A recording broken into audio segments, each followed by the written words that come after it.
Welcome to RELaunch, the real estate podcast focused on helping you find your success in real estate. My name is Lauren Cooper. I am an active real estate sales representative just north of Toronto, Canada. The whole purpose of this podcast is to bring you actionable content by interviewing the best of the best in this business, helping to take you from zero to hero in your real estate career. All right, we're welcoming Melissa Charlton today to the podcast, RELaunch Podcast. Welcome, Melissa. Thank you so much for taking the time.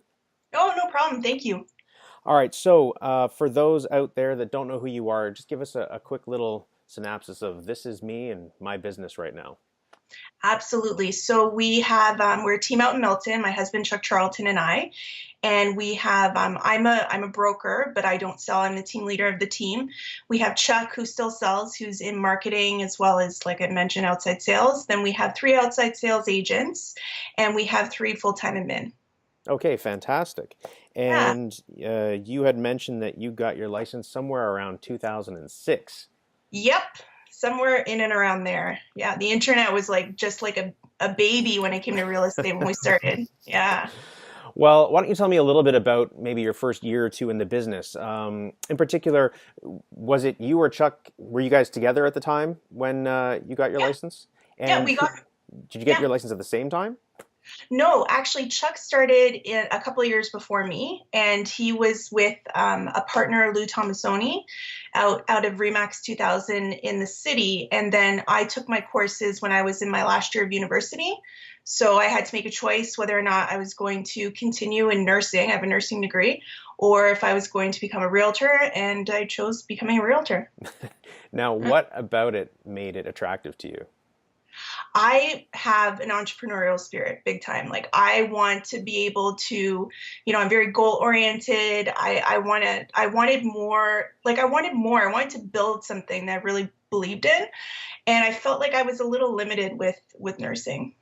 Yeah, I can understand that. Okay, great. So Chuck was in it a couple of years before you. So had he already established himself? You said you were in the city. Now we're talking about Toronto being the city, right?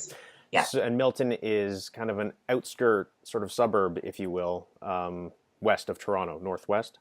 Correct, yeah. Yeah. All right. So just so people out there listening have an idea of geography. Now, this is 2006. Chuck had been in it for about 2 years. You said with REMAX. I know you guys are with RELaunch now. Yes. Okay. So take me on that journey then, from you getting into the business. Did you right away decide, okay, I'm coming in it with Chuck, or were you going to do your own thing? Absolutely. I knew if I was going to go into real estate, it would be with Chuck. What we did was I knew I didn't want to do real estate in Toronto. That was the bottom line. I just didn't want to deal with it. I grew up in York Region and Aurora, Newmarket area, so I was used to that, and I wanted to be more in that environment and raise our family there. So we chose Milton. We didn't know a single person. We just knew that it was kind of like the hot growing spot, and there was a lot of people just like us who lived there. So we moved out there. $40,000 in debt, didn't know a single person, had zero database, and we just had to make it happen. We walked into the REMAX office at the time, and at the time, Milton was a much, much smaller city. And we're like, yeah, we're here to join. We're all excited. And they were like, oh, you're not going to be successful. Everyone knows each other. It was very small town, right? So then we walked across the street to RELaunch and signed up, and that was it. Okay, I was going to ask you how come you chose RELaunch, but there's the answer right there. Yeah. Fantastic. Talk about support. Okay, so starting from scratch, basically, in a new town, being $40,000 in debt, how did you get yourself off the ground and running? Because now you're established, you're a team, you're definitely a pillar in the real estate community. So how did it start? Well, we were very, very lucky. Chuck is kind of a marketing geek. So he came into contact with Dean Jackson. And at that time, he had just launched a program called Getting Listings, which was there was like a mailer piece, and you target a certain area, and there has to be a certain amount of turnover in that piece. So Chuck was part of the initial group, and he was the first one to get a listing from that program. So that's really where it started. And then we branched on to Dean's money-making websites and all his other stuff. And that's really how we started growing our business. So you definitely have to have an investment there in funds. You're already in debt. Was that nervous? Were you a little bit apprehensive in doing that? there was no choice. Like when you don't have any money, not having, if it gets worse, it's still bad, right? So we knew we had to do something. Like we couldn't, and Chuck and I are the type of people, we're very innovative. Like we're not going to put our face in the newspaper or anything like that. So we had to go about it in a way that was very different and also catered to the demographic that was moving in Milton. They're on the internet. So explain a little bit more about that. So what was the demographic you were going after? Absolutely. It was people just like us. The average age in Milton is, I believe it's 30. It's a young community. There's a lot of families. People come out here, they have kids. So that's basically, we wanted to work with people just like us. What is the average sort of rough population, or what was the population at the point where you moved into town? Now I know it's grown a lot, but yeah, I think we're at about 110,000 now. Back then, it had to be less than 50. Like, if I had to guess, 40, 50,000. And it must have been tough. I mean, according to the REMAX people, breaking into a tight-knit community that already had those connections. Did you find any resistance with that? Not really, because the truth of the matter is that there is a population of old Milton, they call it, but a lot of Milton is people who move from the city, people who move from elsewhere. So there's more of us than there is of them, right? You're taking over. We're taking over. And there are some big real estate teams and agents out in Milton because the population's grown so much, right? So there's enough business for everybody really to kind of grow and do their own thing. Absolutely. Yeah, definitely. Fantastic. So let's say from where you are right now, which is, this powerhouse, to you had to do it all over again today with the technology as it is, with consumers as educated as they are. Would you do it a little bit differently? Would you do it the same way? What do you think you might do if you were dropped into a town? Or if you wanted to put it differently, let's say you had a niece that was going into the business that was in the States or in Canada, a different town, what would be your advice to them to get started? I would definitely recommend getting real estate coaching right off the bat. That's really important. Instead of trying to, like in the beginning, I was like, oh my gosh, I would never do scripting. I would never, be systematized like that. I thought it would take away our identity or who we are, as a team. But really what I found is when I learned these skills and I leveraged from other teams that had done it for years and years and years, it was just a much quicker path to success. So, I often think of that. It's kind of like a romantic idea. Like, what if, I picked up and left Milton and had to go somewhere else? What would I do, right? The truth is I have a business now because of those systems where I can go and take that anywhere else and do the exact same thing. So it's replicatable. Absolutely. Now, at the scale that you're at, though, compared to somebody who's just starting with really probably no funds and nothing, much like where you started and definitely where I started, would that be, you wouldn't be taking on quite as much. You'd have to take it on piece by piece, right? You'd have to have a plan. So what do you think might be the first 2 or 3 things to generate that business to fund the rest of it? Yeah, absolutely. Definitely when you have no money, work on your sphere. Like work on your center of influence, make sure that everyone who knows you knows you're in real estate, right? You can do that through social media, which is free. Even just phone, like having relationships with people, taking them out to lunch, just phoning them up and letting them know what you're up to. I think that's a great way to get business. Also open houses. I mean, that's how Chuck got his first client. It's always a good way as well. As long as you're consistent with them. Like you can't expect that every open house you're going to snag 2 clients, but if you do it for a month every weekend, you'll get a few clients for sure. All right, so let's dig a little bit deeper into that. So in terms of the sphere, some people feel uncomfortable selling to friends and family, and it's not necessarily selling, it's just sort of selling yourself or letting them know who you are and what you do now. How might you go about doing that? That's maybe a little bit more natural or comfortable. It's funny. I think that's really like a mindset issue because deep down, like people want to help each other, right? Like your friends want to see you succeed, like your true friends. Your family wants to see you succeed. So it's about having those conversations, like ask them about their life, but tell them what you're up to as well. And just be honest with them. I'm growing. You could say something like, I'm growing my business. I'm excited. By the way, if you know anyone who's looking to buy or sell, could you please let me know and I'll get in touch with them. Like it can be soft. It doesn't have to be like a hard sell. And would you put them in some sort of system, some sort of CRM where you'd be keeping in touch with them through maybe birthday cards or some life events throughout the year? Or would it be that Absolutely. systemized or would it be Absolutely. loosey-goosey? Okay. So we have a database, right? Obviously, and from the very, very beginning, like we use that database. There's all kinds. We've used many different ones over the years, but we always had a CRM. We were part of buy referral only at the very, very beginning of our of our careers. And so we would send out a newsletter once a month to our entire client family, That's a birthday physical newsletter, cards, right? a physical, and we still do that to this day. We still mail to our past clients. And yeah, it's like a fun, there's contests and it's fun and it's not necessarily real estate related, but that's something that we do. But buy referral only has some great tools where you can generate repeat and referral business. Okay, and I know Dean Jackson was involved for a while on the marketing end of it. And the reason Yep. I know that is because when I first started in the business, I reached out to Chuck because I found him online and Yeah. several other people, and he sort of led me down that path. So yeah, very interesting. Nice. Now, in terms of open houses, what kind of open house strategy are you guys employing? Oh my gosh. Well, if you've seen our open house signs, they're super cheeky and people love them. So, for example, our open house sign, it has our branding. It'll say, "You'll love this home more than Kanye loves Kanye." Or, there's a picture of Macaulay Culkin and it'll say like, "You don't want to buy a home alone." Stuff like that. So we definitely get attention, not only to drive traffic to the open house, but we've had people actually call us up saying, I love your marketing. Will you come and, I'm thinking about listing my home. Will you come out and show me what you guys do? That's fantastic. That's really the Yeah, ultimate compliment, right? absolutely. Excellent. Now, in terms of following up once people are in the house, how do you go about doing that? Well, what we do is we have a system for our leads that's separate from our CRM. So we have something called Follow Up Boss. So immediately when an agent does an open house, they'll enter their contacts into their Follow Up Boss under them with notes about the conversation, as well as what the next step is, when they're going to follow up with that person, and what they can offer them.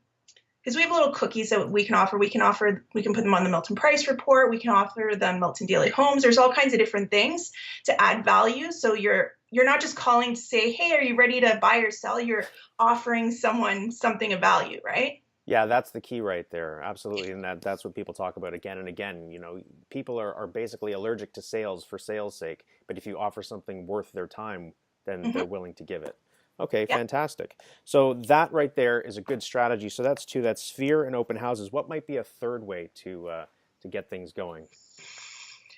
Without spending money, it's tough, I know. right? I know. I would recommend spending some money. That's what I would truly, right? It's going to be the fastest way to get you where you're going. We did buy referral only in the beginning. We also Kathleen Black was a huge influence in our team and the growth of our team. Right now we coach with Ken Goodfellow. He's awesome. But definitely invest in some kind of coaching for sure. Now, at what point in your career did you decide, all right, the two of us, and before I even go there, let me back up. So it was you and Chuck. Did you do the same thing? Did you have different roles when it was just the two of you? Or were you Oh basically doing the same thing? yeah, we would kill each other if we like Okay. if we were in, we're doing the same thing. We're very like we have different roles in the business and we have tremendous trust that everyone, we're both doing what we need to do to move the business forward. But yeah. So at what point did it go from the two of you Mhm. expanding into even the concept of a team? Absolutely. So when we started in the business, Chuck and I really didn't have huge ambitions to start a team. We're like, wouldn't it be great if we had an assistant one day? That was kind of like what we were thinking. And I remember this so clearly the day that we decided to start a team. I was at a conference and Kathleen Black was speaking, and we had just had our first baby. And life was not very good. Financially, it was great, but we were just run off our feet. We were exhausted. Like the quality of life was just garbage. Like it didn't matter how much money we were making when we were just tired and angry. So really, Chuck is like, "Why don't you go to this team building thing?" And I was like, "Oh, Chuck, I'm so busy. Like, do I really want to go to this thing?" So I went, and when Kathleen was speaking about the pain points of why someone joins a team, I started tearing up, and I don't cry, right? I was like, oh my God, they're talking about me. So I was the first person in the back of the room at the first break, and I'm like, sign me up right now, right? And they're like, okay, well, you have to do this disc. And I'm like, no, I'm a big D. You better put me with a big D or this isn't going to work, right? And they put me with Kathleen, and that was it. Perfect. So at that point, you guys definitely took different roles, and you're kind of in the leadership role of the team now, and Chuck's, I guess, more involved with the marketing, and I know he likes to tinker with all that stuff. Oh, totally. He's marketing, but he does mentor and train and all that great stuff as well. Yeah. All right, fantastic. Now, goals at the level that you're at compared to the level where someone is starting are a little bit different, but let's take it down. How do you measure your success in terms of the business? I mean, obviously, you joined Kathleen Black Coaching for the idea of creating a team for lifestyle more so than income, right? Yeah. Yep. Okay. So, but in terms of just the business and getting off the ground, what do you think would be good goals to go ahead? Would you focus on the GCI, the ultimate sort of thing that everyone focuses on, or, the number of transactions, or what? I think that for us, okay, this is going to sound a little cheesy, but it's the truth. Like for us, it's really a delighted client, like a 5-star experience, a Google review. Like that's when we know we've done a great job. We're 73% repeat and referral. That's huge, right? Especially on a team our size. Oh yeah. So that's something that tells us that we're doing a good job and we're successful. GCI is kind of like a myth. Like everyone loves to talk about GCI. This is how much money I made. Well, how much money did you actually make after expenses? Right. Right. I want to be profitable. Right. So there's two sides of that. Are you profitable? And are you creating raving fans with your clients? Right. Yeah, because we know there are businesses and or teams and people out there that can buy all the business they want, but in the end, they can buy themselves broke. Absolutely, 100%. Okay. Yeah.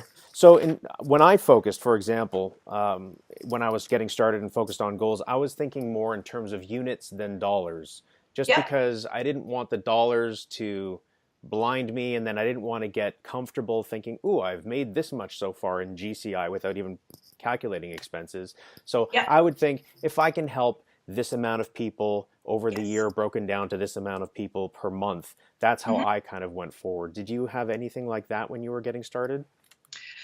Well, I do remember the very first year, our goal was to and keep in mind, we came to Milton, the price point is low. We didn't know anyone here. Our goal was 200,000. That was our goal, GCI, and we hit it. Perfect. And did you, because I know that the way Chuck's mind works a little bit, did you break that down into the minutia of now I need to contact this many people a day to make this many appointments per week or anything like that to that level? Back then, we were totally disorganized. Like if I had the knowledge I have now back then, where, you could get like a Google lead, like a pay-per-click lead for $3 or $4 versus 13 or 14 now. Like we had piles and piles of people who had requested information and we weren't even getting back to them. Like it was so wasteful, right? We weren't that organized, to be honest. Yeah, well, it's quite overwhelming, especially when you're wearing a lot of hats. When someone is wearing multiple hats, and that's, again, the advantage of being in, I guess, a team situation. But when you're flying solo like I am, I'm wearing every kind of hat there is, right? So it's hard to juggle all of that sometimes. And especially when someone's getting started, if they're going solo rather than joining a team, they're definitely in that same situation. Yeah. Yeah, it could be a little bit overwhelming. So that's why for RELaunch, the whole idea is to help them really focus on the important things in the first couple of years of their business to get it going, or if they're maybe rebranding or reshifting their focus, maybe to a different niche or a different market, what should they focus on going forward? So that's what I really want to get people thinking about here. For sure. And I think that those are habits that we teach the agents on our team. I wish I had those habits when I started in the business, where really, their goal is to have 100 conversations a week with their COI, with new leads coming in. How are they following up? We time block, 2 hours, 5 days a week to have these conversations. Like if you can be consistent and disciplined, like the sky is the limit. Absolutely. Now, what do you think about the idea of somebody coming in as a new agent and joining a team? Well, I think it's great. Right. I've had agents, who are brand new on the team. I've had, straight from school to the team. I've had agents who, have been on their own, done one deal in a year and did 50 on ours, in their first year. The major benefit of a team is we offer tremendous training, mentorship, and systems. And some people just thrive with systems, like they need them, right? They need that structure and discipline, and also not worrying like where your next deal is going to come from. Yeah, definitely. And when you can walk into something that's already been established, like you said, you don't have to worry about creating the systems. It's already laid out for you, and you have the training and in-house mentorship, right? Yeah, absolutely. And they leverage the brand and they leverage the reputation. So when they're going in and doing a listing presentation that's been created by Chuck, where all the marketing in the background has been created by Chuck, and they show up with it, like it doesn't matter if you've been in the business for 3 months, the client is going to be impressed. Now, when you join a team, and of course, every team is structured differently. So you can only speak from your experience and other teams that you're familiar with. However, when you join a team, do you have certain numbers that you need to hit, certain goals on a daily, monthly basis, like actual transactions? So what we do is when we first, let me take you from the beginning. So when we first invite someone into training. So we don't even have anyone sign a contract with us. We invite them into training if we feel like there's, a good shot that we're going to work out. And they have to master a buyer presentation verbatim first before they even are offered membership on the team, right? So once they have mastered that, then basically we go into goal setting, and it's about their goals, not about what I want for them. It's what they want in terms of GCI. It could be in terms of time off, whatever it is. And then we take that, and that's how we formulate, the plan of what they need to do to hit their goals. So you make it very individual within the team, as long as everything fits. Absolutely. Okay. Like people still have to produce, right? But if someone's not producing, they're going to leave the team or they're going to be let go. Yeah, well, Right. Listen, that makes sense. Now, I know there are different team structures where, in terms of splits or income, you do a listing and you're given $500 for a listing, or 50-50 for buyers, or this and that. How much should people be concerned with that versus, because, when you go by yourself, you get it all, but 100% of nothing is still nothing. Yeah. No, for sure. And what's really interesting? I interview a lot of people who are doing between 8 and 10 deals, who want to be on the team. So they're making $100,000 or more. But when they factor in their brokerage fees, their expenses, they're not making anything, right? So in terms of splits, I would suggest that you go with a coaching company that can calculate that for you based on your market area. They'll give you some guidelines of what you should be paying your agents out, because the money that's left over, there's this like misconception that like I have this big pile of money like left over, you know what I mean? When really you're investing that back in to getting business so that agent can keep growing their business, right? Absolutely. It's like we're pooling our resources so that, we can continue to lead generate. We can have a staging department. We can have all these things, and then the agent can grow their business as a result. Okay, fantastic. Now, let me ask you a question, taking you out of the team role for a minute, back to the individual agent. Let's say there's an agent coming into an area and there are well-established agents that they have to fight against, or teams. How can they separate themselves from the pack? I think they need to focus on what their unique ability is and what are they going to offer that's different from everyone else, right? And go with that. So that could be sort of one-on-one service. That could be their flair for staging or something. Who knows what it is, but their own particular value that they present, right? Yeah, absolutely. And it's different for everyone, right? Yeah, definitely. So you had mentioned coaching a lot. Yes. How would one go about maybe searching out a coach? Because there are different coaches and different systems out there. There's the Buffini thing. There's the Joe Stump thing that which we talked about. There's Tom Ferry. There's everybody out there under the sun, and they all present their own unique value. Yep, for sure. How would one go about searching out and choosing a coach? Absolutely. Well, I really enjoyed coaching with, well, I liked Buyer Referral Only was great for, the systems and all that good stuff.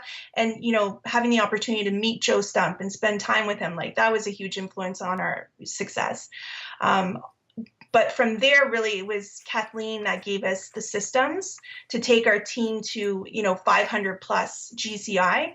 And now that we're over 1 million, Ken Goodfellow is really the person who is teaching me how to be a CEO now, is teaching me how to run it like a business, how to be a good leader, a good mentor to our agents, which is super important. So it really, what I would say is it depends on the level you're at, where you're at in your business, and, what content really excites you, right? Because they all offer something good, right? Yes, everyone has something of value for sure. And Yeah. like you said, I think you have to go after what it is. One person has a specialty in systems, the other person has a specialty in a particular system like Sphere, as opposed to online leads or whatever the case may be, anything and everything in between. Yeah, that's the challenge. So I can't not say this, but we've also gotten coaching from Andy Harrington, which was really good. And we still coach with him as well. Right. And I know Andy has a specialty in sort of dealing with online leads and especially on the phone. Yes. And converting them. So yeah, I know he has a long history with a lot of teams and helping them create their whole system. Absolutely. He's great at dialogue. Yeah. Yeah. Yeah, having met him a few times, I agree. All right, fantastic. So what about maybe some books or programs that people should check out when they're first getting started, either to help guide them in the right path or mindset or business systems, anything along those lines? Absolutely. Well, the E-Myth is huge. Great book. It really challenges you to look at your business a different way and also to kind of think with the end in mind. That's a great one. The Red Book, of course, right? Everyone needs to read that one. Wait, what's the Red Book for people that don't know what the Red Book is? It's is it called The Millionaire Real Estate Agent? What is it called again? Yeah, I think it's it's Millionaire Real Estate It's something like that, but it's the big Gary red Keller. book. Yeah. Everyone reads it. It's fantastic. That's a good book. From what else? I love Gary Vee. I love his stuff. It's very relevant to social media, especially if you want to look for some tips on, how to advertise yourself for free. He has a lot of great tips in there. Who else? Simon Sinek, of course. What else? Oh my gosh. Well, that's a good amount of value right there, Yeah. I think, definitely. So moving into the future, where do you guys see yourself? Well, our vision is by 2025 to be doing 500 units, to have a team of 20 agents, as well as 5 to 10 admin staff, just supporting everything. We really want to do it big, but without losing that, that care for our clients, That right? personal connection. That personal connection is really important to us. Now, you guys also do events. Oh, yeah. We throw I love the Star Wars events. So do our clients. We've had upwards of 500 people come out to those, so they're a lot of fun. Oh, fantastic. Yeah. All right, great. So any parting words of advice or wisdom that you can leave for people either, that are just getting started in the business or maybe struggling and want to turn things around? I think the most important thing, this is kind of like general advice, but you really have to show care and concern for your client. I think that a lot of people make it about them and not about the client, and that's where they lose, right? That's where they kind of veer off the path, and people can smell like commission breath. You have to have genuine concern for them and their best interests. And that can be difficult, especially when you're just starting and you need that commission. But you really, I think, like you said, if you focus on other people's needs, it'll pay back tenfold. And you have to have a little bit of an unwavering belief in yourself, right? If you understand that whatever you're experiencing is short term and you believe that you can make it in the business, you're going to do it. Yeah, there are so many different coaches out there and systems that you can follow, as we've demonstrated. You just have to get out there, find what's right for you. The thing that was very frustrating for me when I was just getting started, that I didn't realize until later on, was that everything works in this business. I don't care what you do. If you knock on doors, if you make cold calls, if you work online leads, if you just work your sphere, everything works. Yep. and nothing works. Yep. So you have to find, I think, what's right for you and what that Yep. right match is, and not take on maybe too much at once. Maybe focus on 1-2 systems at a time until you start adding on other ones. Absolutely. Like I find that I see that with different partners on our team. That's what we call our real estate agents partners. You might have one who's like killer at open houses, another one who's killer at door knocking, another one who's a sniper when an internet lead comes in. Like people have all different abilities, and it's really focusing on the thing that you're just really good at. Fantastic. Well, thank you so much, Melissa, for taking the time. I know pleasure. you're so busy, but I always have a good time talking to you. So thanks a lot. And if people want to get a hold of you, if they want to send you guys referrals, if people are going in your area, where is your area? Where do you service? So Milton is where exactly? Milton is west of Toronto. We're right next to Mississauga. So we basically service Milton and the surrounding areas. So we work in Mississauga, Burlington, Oakville, Georgetown. We're doing a lot of business in Guelph this year. So yeah, in those areas. And the best place to find you would be? They can reach us, our website, charltonadvantage.com. And, if anyone has any questions, they can email me directly. It's melissa@charltonadvantage.com. And we'll put all that information in the show notes as well. For sure. Thanks again, and tell Chuck I say hello, and I want to get Chuck on the show next time so Yes. that I can get his perspective and get my mind blown again. I think he's jealous. Is he jealous that I asked you first? A little jealous? Yeah, you asked me first. I know, because I know Chuck. I've known Chuck for longer, but I asked you first because I wanted to get you on. That's all right. I knew we'd get the good stuff, and then Chuck and I would probably goof around about superheroes, so we'll see. Exactly. All right, thanks you so much, and I'll talk to you again soon. Sounds great. Bye-bye. Hey, everybody out there in podcast land, I just wanted to say thank you so much. I truly appreciate you for your support and for listening. Don't forget to subscribe, like, comment, share this all over social media, and especially share it with a realtor that you know that might be having a difficult time finding their own path to success. I'll see you on the next episode.